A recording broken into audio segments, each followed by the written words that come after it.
अन्नदाता देश की आन बान और शान है। महाराष्ट्र की महायुति सरकार ने एक बार फिर से इस भावना को अपने फैसलों के जरिए साबित करने की कोशिश की।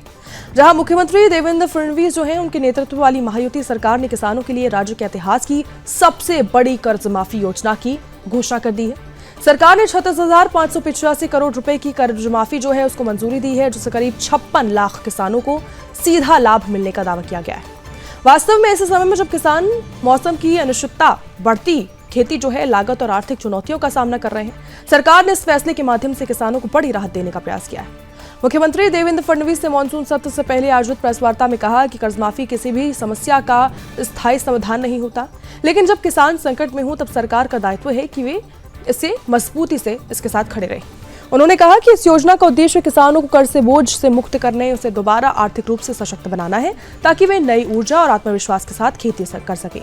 सरकार का यह भी कहना है कि यह फैसला केवल राजनीतिक नहीं बल्कि मानवीय और साथ ही विकासोन्मुखी सोच का परिणाम है। सरकार का मानना है कि मजबूत किसान ही मजबूत अर्थव्यवस्था की नींव होती है। अगर किसान आर्थिक रूप से सशक्त होगा तो फिर ग्रामीण बाजार मजबूत होंगे, कृषि उत्पादन बढ़ेगा और साथ ही राज्य के विकास को भी नई गति मिलेगी। सरकार ने स्पष्ट कर दिया है कि कर्ज माफी योजना को विशेषज्ञ समिति की सिफारिशों के आधार पर लागू किया जाएगा। साथ ही पूरी प्रक्रिया को पारदर्शी और न्याय संगत बनाने के लिए मुख्यमंत्री, दोनों उप मुख्यमंत्री और वरिष्ठ मंत्रियों की एक विशेष समिति का भी गठन किया गया है। इस समिति का उद्देश्य यह सुनिश्चित करना होगा कि किसी भी पात्र किसान के साथ अन्याय न हो। केवल कर्ज माफी नहीं बल्कि सरकार महिला किसानों को भी बड़ी पहचान देने की तैयारी। मॉनसून सत्र में एक महत्वपूर्ण विधेयक जो है लाया जाएगा, जिसके तहत महिला किसानों को कानूनी रूप से किसान का दर्जा दिया जाएगा। इसके बाद उन्हें सरकारी योजनाएं, कृषि ऋण, अनुदान और साथ ही अन्य सुविधाओं का लाभ लेने में ज्यादा सुविधा मिलेगी। सरकार का यह भी मानना है कि ग्रामीण अर्थव्यवस्था में महिलाओं की भूमिका को औपचारिक मान्यता देकर उनके आत्मनिर्भर उन्हें और ज्यादा सशक्त बनाया जा सकेगा। इस बीच कमजोर मानसून को लेकर भी सरकार सतर्क दिखाई दी। ऐसे में मुख्यमंत्री ने किसानों से अपील भी की कि पर्याप्त जो वर्षा है उससे होने से पहले जल्दबाजी में बुआई न करें। साथ ही उन्होंने कहा कि खेत में कम से कम 100 मिलीमीटर पानी समाहित होने के बाद ही खेती का फैसला लेना चाहिए। सरकार कृषि विशेषज्ञों और मौसम विभाग की सलाह लगातार किसानों तक पहुंचा रही है, ताकि उन्हें संभावित नुकसान से बचाया जा सके। उप मुख्यमंत्री एकनाथ शिंदे ने भी कहा कि अन्नदाता की सेवा ही सरकार का सबसे बड़ा दायित्व है। वहीं उप मुख्यमंत्री अजीत पवार ने कहा कि किसानों और महिला किसानों के हितों की रक्षा के लिए सरकार हर आवश्यक कदम उठाने के लिए प्रतिबद्ध है। राजनीतिक विशेषज्ञों का कहना है कि 36,585 करोड़ रुपए की कर्ज माफी, 56 लाख किसानों को राहत और महिला किसानों को कानूनी पहचान देने जैसे फैसले ग्रामीण क्षेत्र में सकारात्मक संदेश भी देंगे।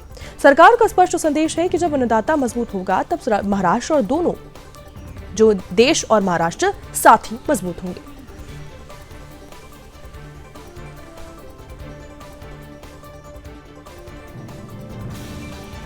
तो आपको ग्राफिक्स के माध्यम से समझाते हैं किस तरह यह फैसला लिया गया है। 36,585 करोड़ की ऐतिहासिक कर्ज माफी हुई है।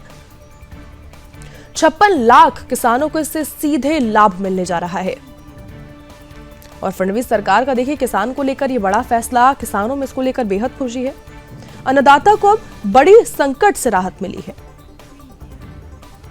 अब देखिए महिला किसानों को भी कानूनी दर्जा मिलेगा और 36,585 करोड़ की ऐतिहासिक कर्ज माफी।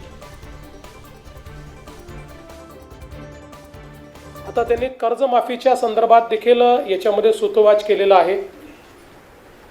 पहिल्यांदा तर मी स्पष्ट करू इच्छितो, समोर कुठल्याही निवडणुका नसताना आम्ही कर्जमाफी केली आहे।